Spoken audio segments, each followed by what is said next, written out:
사도행전 1장부터 12장까지는 사도행전의 전반부입니다. 13장부터 마지막 28장까지는 사도행전의 후반부이죠.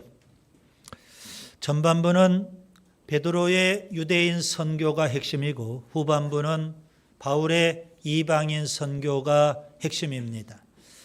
바울의 선교는요, 1차 선교, 2차 선교, 3차 선교, 그리고 예루살렘을 거쳐서 로마 선교까지 계속됩니다. 바울의 1차 선교의 중심지는 피시디아 안디옥입니다. 바울과 바나바는 안식일에 피시디아 안디옥에 있는 유대인의 회당을 방문하게 됩니다. 그곳에는 유대인들뿐만 아니라 하나님을 경외하는 이방인들도 있었습니다.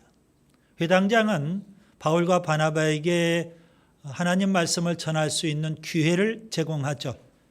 그때 바울은요, 그 기회를 놓치지 않고 복음, 하나님의 말씀을 전하게 됩니다.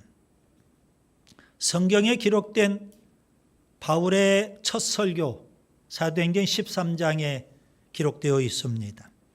바울의 설교를 자세히 분석하면 3대지로 구성되어 있음을 알 수가 있습니다. 1대지 설교에서 바울은 이스라엘의 역사를 간략하게 개괄을 합니다. 아브라함부터 시작해서 다윗까지 이스라엘의 역사를 요약하고요, 다윗을 주목합니다. 하나님의 약속대로 다윗의 후손으로 메시아를 주시겠다고 했는데 그 약속된 메시아가 바로 예수 그리스도라고 증거를 합니다. 두 번째 대지 설교에서는 바울은 그 예수 그리스도, 그분은 구원의 말씀이라고 설명을 합니다. 여기 구원의 말씀이라는 표현은 우리가 흔히 사용하는 구원 그리고 말씀, 그걸 잘 조합을 이룬 표현인데요. 복음이라고 그렇게 바꿔 표현할 수도 있겠습니다. 왜 예수님은 구원의 말씀이고 또 복음이 될까요? 하나님은 예수 그리스도를 보내주셨습니다. 그런데 유대인들과 유대 교권자들은 그 예수 그리스도를 잘 몰랐어요. 그들은 빌라도 총독에게 요청을 해서 예수 그리스도를 십자가에 못 박아 죽게 했습니다. 그러나 하나님은 그 예수 그리스도를 다시 죽음에서 살려주십니다. 십자가에 죽으시고 부활하신 예수님, 그게 바로 복음입니다. 거기에 구원의 말씀이 담겨 있는 겁니다. 예수님은 우리의 죄를 지고 십자가에 죽으셨어요. 우리에게 영원한 생명을 주시기 위해서 죽음을 이기시고 부활하신 줄 믿습니다. 세 번째 대지 설교에서 바울은요, 신앙의 결단을 촉구합니다. 그 예수 그리스도를 믿으면 죄사함, 의롭다함, 구원을 받지만 그 예수님을 무시하고 멸시하면 멸망을 당한다는 겁니다. 결단하라는 거죠. 예수님을 믿고 구원을 받을 거냐, 예수님을 무시하고 멸시하고 멸망을 당할 거냐, 이겁니다. 여러분은 십자가에 죽으시고 부활하신 예수님을 믿으시는지요? 오늘은 바울이 비시디아 안디옥에서 했던 첫 설교의 반응입니다. 그 설교를 들었던 청중들은 어떤 반응을 보일까요? 오늘 본문을 통해서 저는 세 가지를 말씀드리려고 합니다. 첫째, 하나님의 은혜 가운데 있어야 합니다. 바울의 설교를 들은 청중들은요, 바울에게 이렇게 요청을 합니다. 여러분 본문 42절, 다음 안식일에도 이 말씀을 하라. 무슨 의미일까요? 그들은 바울의 설교를 듣고 더 듣기를 원했던 겁니다. 그래서 다음 안식일에도 와서 설교를 해달라는 요청입니다. 그들은 바울의 설교를 듣고 마음속에 말씀을 듣고자 하는 사모하는 마음이 생겼던 것을 우리가 알 수가 있겠죠. 그동안 그들은 회당에서 유대 랍비들을 통해서 수없이 많은 설교를 들었을 겁니다. 그런데 바울의 설교는 그들과는 차원이 다른 질적인 설교였습니다. 본문 43절, 그들은 심지어 회당 모임이 다 끝나고 헤어질 때 바울과 바나바를 따르더라 했습니다. 바울과 바나바를 추종했다는 겁니다. 무슨 의미일까요? 다음 주까지 기다릴 수 없다는 겁니다. 지금 당장이라도 바울과 바나바를 통해서 더 하나님 말씀을 많이 듣기를 원하는 마음, 그 마음을 담고 바울과 바나바를 따르게 된 겁니다.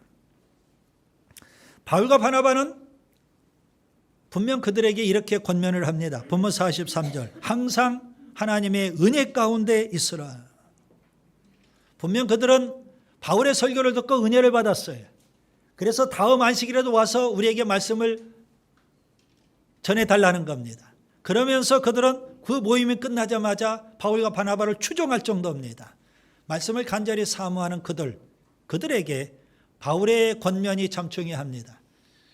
항상 하나님의 은혜 가운데 있어야 하는 줄 믿습니다. 여러분, 신앙생활은 하나님의 은혜를 떠나서는 불가능합니다. 처음부터 끝까지 다 하나님의 은혜인 줄 믿습니다. 맨 처음 우리가 예수 믿을 때, 여러분 그때 하나님의 은혜 아닙니까? 예수 믿고 구원받았어요. 바리새인들처럼 우리의 공로, 우리의 노력, 우리의 선행으로 우리가 구원받은 것이 아닙니다. 하나님의 은혜로 구원받은 겁니다. 에베소서 2장 8절, 너희는 그 은혜에 의하여 믿음으로 말미암아 구원을 받았으니 이것은 너희에게서 난 것이 아니요 하나님의 선물이라고 했습니다. 여러분, 우리 모두가 다 하나님의 은혜로 구원받은 줄 믿습니다. 바울은 이 하나님의 은혜에 대한 깨달음이 더 강렬했을 겁니다. 그동안 그는 유대교에 있을 때 기독교를 몹시 핍박을 했습니다. 예수님을 몹시 증오했습니다. 그리스도인들을 잡아다가 죽이려고까지 했던 겁니다. 그런 그가 다메섹에서 부활하신 예수님을 만나고 회심을 하고 구원을 받게 됐어요. 그러니 얼마나 그가 하나님의 은혜가 귀했을까요? 얼마나 하나님의 은혜에 감격했을까요? 하나님의 은혜가 참 중요한 겁니다. 신앙생활의 과정도 역시 하나님의 은혜입니다. 여러분, 우리가 예수 믿고 구원받은 거 은혜지만 그 이후 신앙생활을 하는 거 아니겠습니까? 우리 신앙이 계속해서 성장해 가야 됩니다. 아멘. 예수님을 더욱 닮아가야 되는 줄 믿습니다. 주님께서 우리에게 주신 사명이 있어요. 사명이 살아야 되는 줄 믿습니다. 주님께서 우리에게 교회를 주셨고 직분과 은사와 사역도 맡겨주셨어요. 열심히 충성을 해야 되고요. 또 주님께서 우리에게 복음을 맡겨주셨어요. 열심히 복음도 전해야 되고요. 주님이 우리에게 주신 말씀 무장하고 세상 죄악, 세속, 마귀 사탄이 드글거리는 세상 속에서 우리가 이기며 살아야 되지 않을까요? 그 모든 신앙생활 우리가 어떻게 감당할까요? 하나님의 은혜로 감당하게 되는 줄 믿습니다. 히브리서 4장 16절, 우리는 긍휼하심을 받고 때를 따라 돕는 은혜를 얻기 위하여 은혜의 보좌 앞에 담대히 나아갈 것이니라. 지금도 우리는요, 이렇게 예배를 드리면서 은혜의 보좌 앞에 하나님 앞에 나온 거 아니겠습니까? 신앙생활 과정도 역시 하나님의 은혜로 들어간 겁니다. 바울은요, 하나님의 은혜로 신앙생활을 하면서 그는 이렇게 고백을 합니다. 고린도전서 15장 10절, 내가 나 된 것은 하나님의 은혜로 된 것이니 내게 주신 그의 은혜가 헛되지 아니하여 내가 모든 사도보다 더 많이 수고하였으나 내가 한 것이 아니오 오직 나와 함께 하신 하나님의 은혜로라.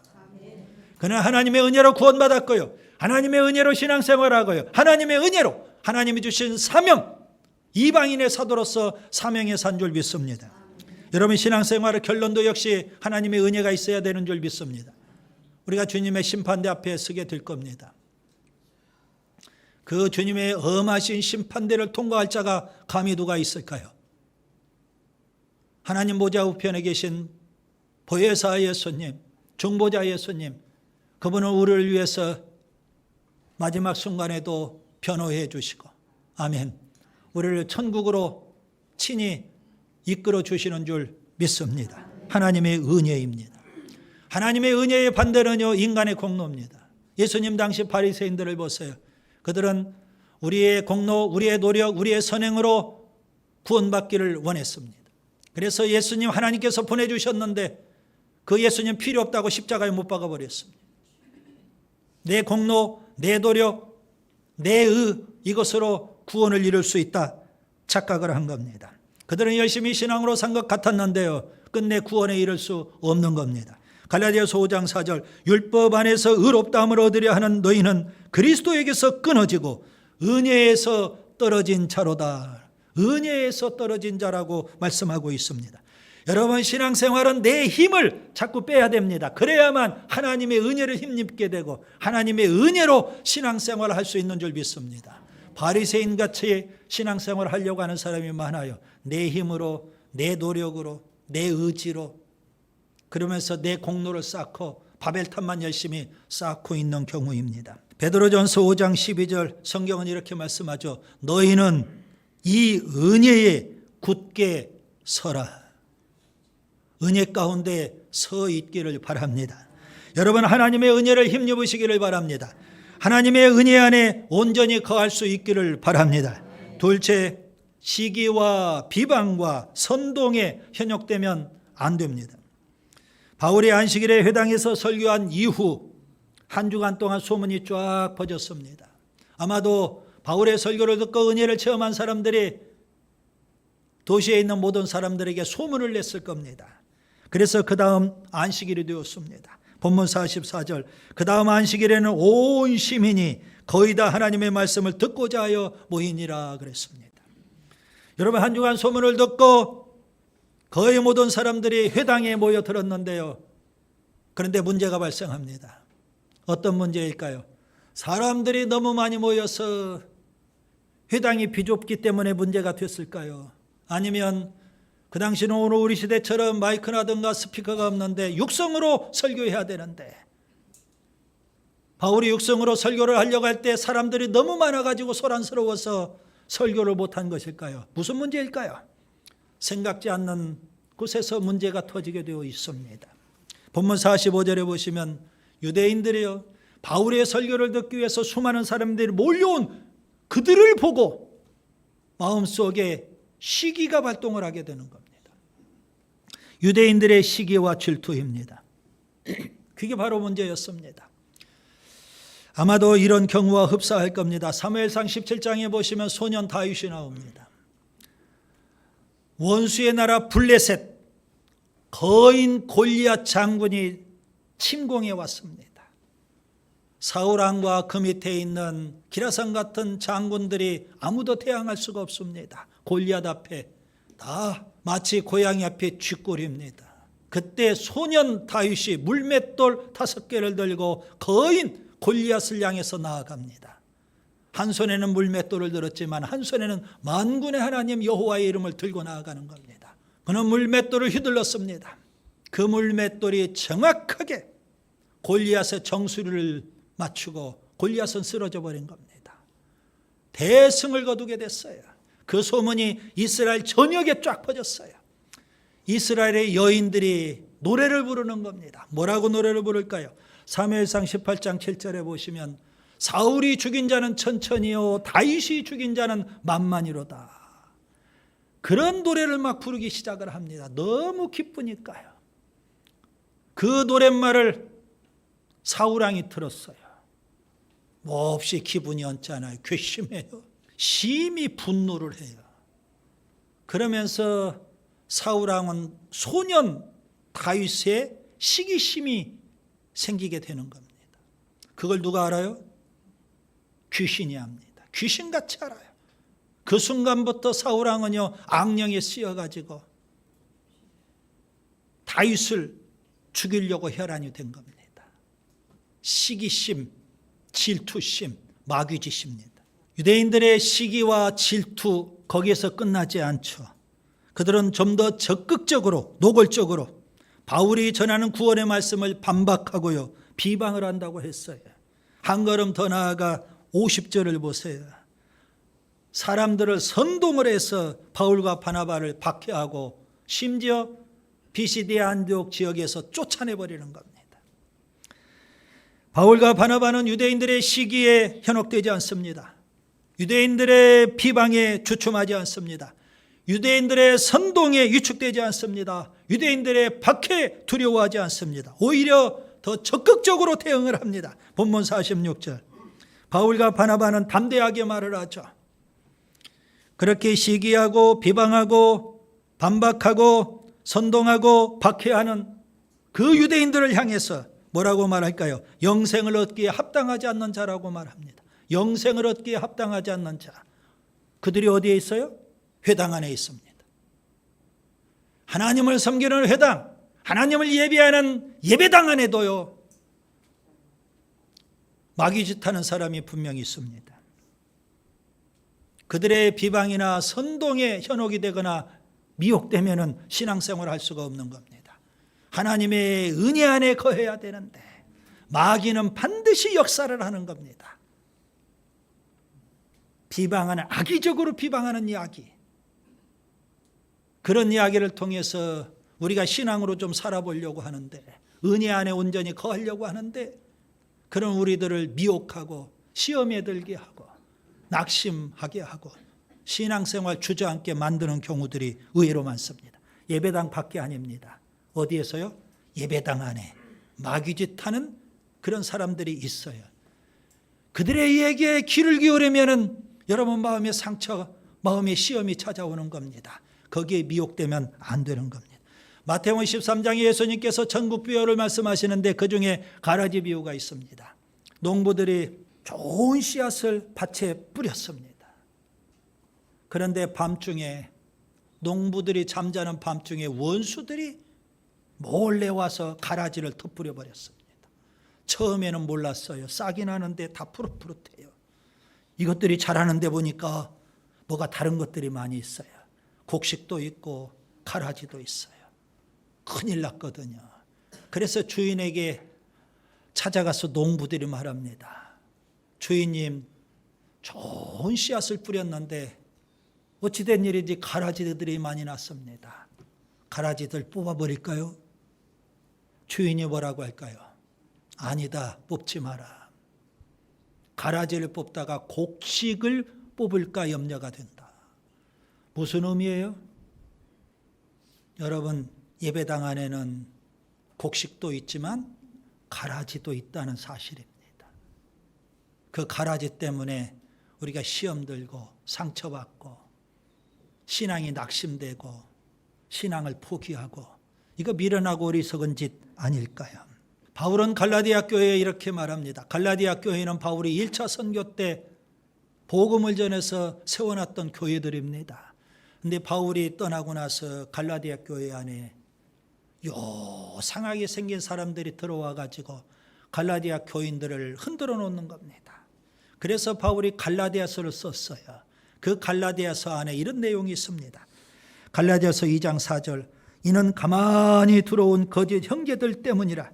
그들이 가만히 들어온 것은 그리스도 예수 안에서 우리의 가진 자유를 엿보고 우리를 종으로 삼고자 함이니라.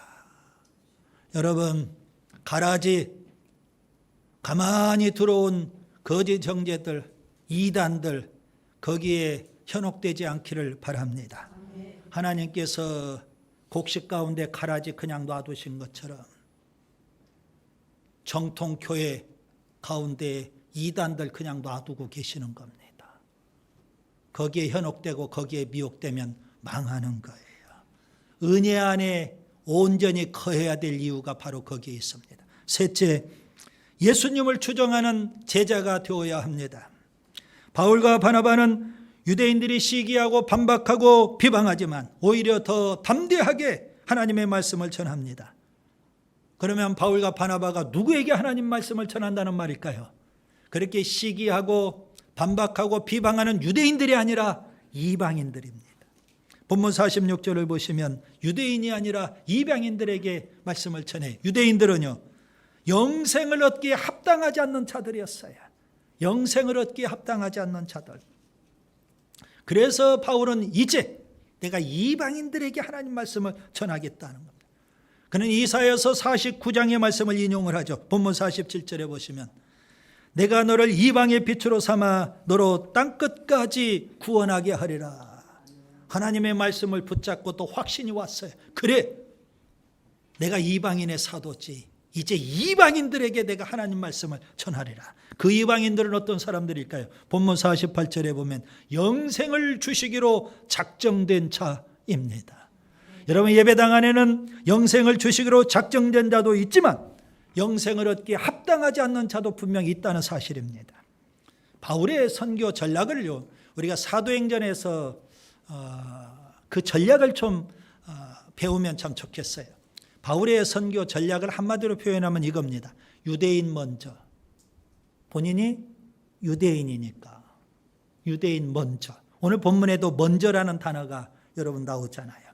로마서 1장 16절, 내가 복음을 부끄러워하지 아니하노니 이 복음은 모든 믿는 자에게 구원을 주시는 하나님의 능력이 됨이라. 먼저는 유대인에게요 그리고 헬라인에게로다 그랬습니다. 자, 이방인의 사도인 바울, 그의 선교 전략이 뭐라고요? 유대인 먼저. 그러면 유대인의 사도였던 베드로의 선교 전략은 뭘까요? 역시 유대인 먼저였습니다. 사도행전 3장 26절에 보면 하나님이 그 종 예수 그리스도를 세워 복 주시려고 너희 유대인에게 먼저 보내사 너희로 하여금 돌이켜 각각 그 악함을 버리게 하셨느니라. 유대인 먼저입니다. 왜 그럴까요? 예수님께서 사도행전 1장 8절에 말씀하셨잖아요. 복음이 예루살렘에서부터 시작이 돼요. 유대인들이죠. 예루살렘에서부터. 그걸 넘어서 온 유대와 사마리아와 그리고요 땅끝까지 이방인에게까지 전해지더라는 겁니다. 그래서 유대인 먼저입니다.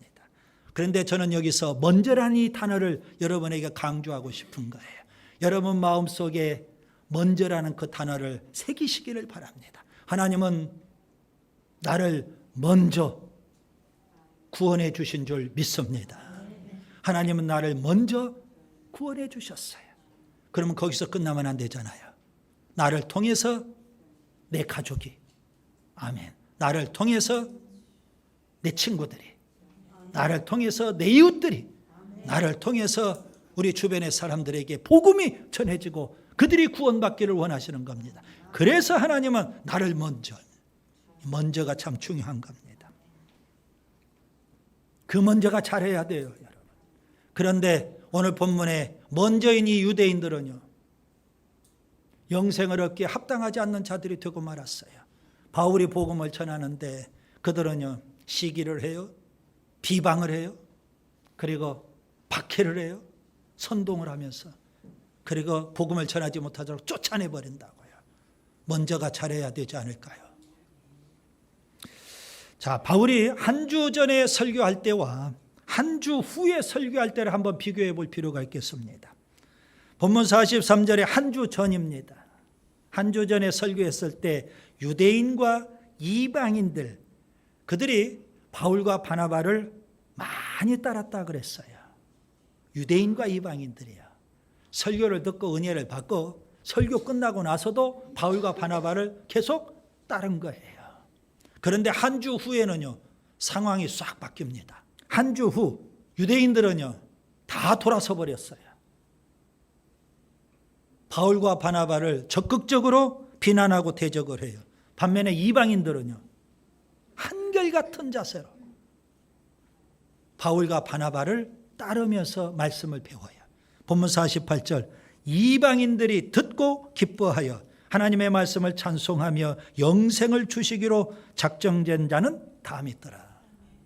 여러분, 우리가 하나님의 은혜 안에 온전히 거해야 될 이유가 여기 있습니다. 한 주도 안 되어서 유대인들은요, 다 마음이 돌아가 버렸어요. 적극적으로 노골적으로 바울을 핍박을 해요. 바울을 악의적으로 비방을 해요. 그리고 사람들로 하여금 믿지 못하도록 막 선동을 해요. 그런데 이방인들은요, 한 주가 지나도 여전히 한결같아요. 바울을 통해서 말씀을 받아요. 결국 바울과 바나바가 그 지역에서 쫓겨나죠. 본문 50절 51절에 보시면 쫓겨나요. 쫓겨나기 전에 49절을 보세요. 하나님의 말씀이 그 지역에 널리 퍼져나갔습니다. 바울은 분명 이방인들에게 하나님의 말씀을 열심히 전했을 거라고 생각이 돼요. 그러니까 유대인들은요, 시기심이 발동이 돼서 적극적으로 노골적으로 핍박을 하고 바울과 바나바를 그 지역에서 쫓아내버린 거예요. 여러분, 바울과 바나바가 비시디아 안디옥을 떠나는데, 그러면 그동안 바울과 바나바를 통해서 말씀의 훈련을 받았던 이방인들은 어떻게 됐을까요? 이게 중요한 겁니다, 여러분. 오늘 본문 52절, 여러분이 놓치면 안 되는 귀한 말씀이 거기에 있습니다. 제자들은 기쁨과 성령이 충만하니라. 그들은 예수님을 따르는 제자, 좀 더 정확히 표현하면 예수님을 추종하는 제자가 된 겁니다. 어떤 환경 속에서라도 그들은 바울과 바나바가 핍박을 받고 쫓겨나는 그런 환경 속에서도 바울과 바나바가 전해준 말씀으로 구원의 기쁨을 누리고 있어요. 게다가 성령으로 충만해요. 그리고 열심히 예수님을 추종하는 제자가 되었더라는 겁니다. 여러분, 흔들리지 않는, 유대인들은 여전히 상존해 있어요. 가라지처럼 그곳에 머물러 있다고요. 그럼에도 불구하고 그들은 예수님의 제자답게 살게 된 줄 믿습니다. 이제 말씀을 정리합니다. 바울의 1차 선교의 중심지는 피시디아 안디옥입니다. 바울의 첫 설교가 사도행전 13장에 나오게 됐죠. 그들의 반응은 어땠을까요? 설교를 들은 사람들의 반응, 처음에는요, 유대인이든 이방인이든 다 바울과 바나바를 적극적으로 따랐어요. 그런데 한 주가 지나니까 유대인들은 다 돌아서 버렸어요. 노골적으로 악의적으로 비방을 하고요, 사람들을 막 선동을 해서 박해를 하고요, 그리고 그 지역에서 막 쫓아낸. 그럼에도 불구하고 바울과 바나바는 이방인들에게 열심히 복음을 전해요. 그들을 말씀으로 훈련을 시켜요. 그들은 다 구원의 기쁨이 있고 성령으로 충만하고 예수님을 추종하는 제자가 되었어요. 처음에는요, 바울과 바나바를 따랐는데요, 바울과 바나바를 추종했는데요, 바울과 바나바가 전해주는 예수님을 믿고 그들은 이제는 예수님을 추종하는 제자가 된 줄 믿습니다. 기도합니다.